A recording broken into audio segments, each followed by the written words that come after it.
दोस्तों, नगार खाना और राज्याभिषेक प्लेस पर दर्शन करने के बाद हमने वहां से महाराज के द्वारा बनाई गई बाजार पेठ से होते हुए जगदीश्वर के मंदिर के दर्शन के लिए निकल गए थे।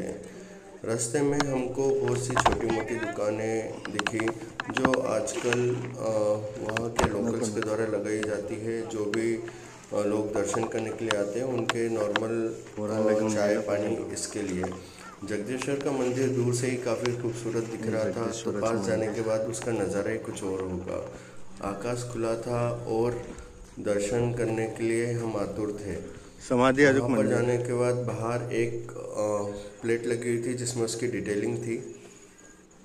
महाराष्ट्राचा मान, महाराष्ट्राचा अभिमान आणि महाराष्ट्राचा स्वाभिमान म्हणजे छत्रपती शिवाजी महाराज। ज्या छत्रपती शिवाजी महाराजांनी आपण आता त्या प्रजाजन कुठल्याही प्रकारची विचार न करता सुखानं श्वास घेतो, त्या छत्रपती शिवाजी महाराजांचा शेवटचा श्वास याच रायगडावर याच ठिकाणी गेला। त्या ऐतिहासिक क्षणी आपण या ठिकाणी आलेलो आहोत। जगदीश्वर मंदिराचा शिलालेख या ठिकाणी आहे। मंदिराच्या दक्षिणेकडील तटबंदीच्या भिंतीत देवनागरी लिपी आणि संस्कृत भाषेतील 8 ओळींचा शिलालेख या ठिकाणी बसवलेला आहे।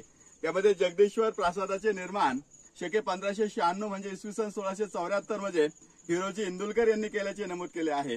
तसेच रायगडावर इतर वास्तू जसे विहिरी, तलाव, घरे, रस्ते, गजशाळा, स्तंभ, राजवाडे आणि बागा निर्माण केल्याचे उल्लेख केले आहे। म्हणजे आधुनिकतेला जे जमलं नाही ते प्राचीन काळामध्ये छत्रपती शिवाजी महाराजांचे मावळे हिरोजी इंदुलकरांसारख्यांना स्थापत्य अभियंत्याला जमलं। त्यांनाही आपण नमन करूया आणि छत्रपती शिवाजी महाराजांनाही नमन करूया। इथं यायला जिद्द लागतंय आणि नशीब लागतं, ते नशीब आमचं आज फळफळून आलंय। त्याबद्दल छत्रपती शिवाजी महाराजांना मानपूर्वक आम्ही मानवंदना देतोय।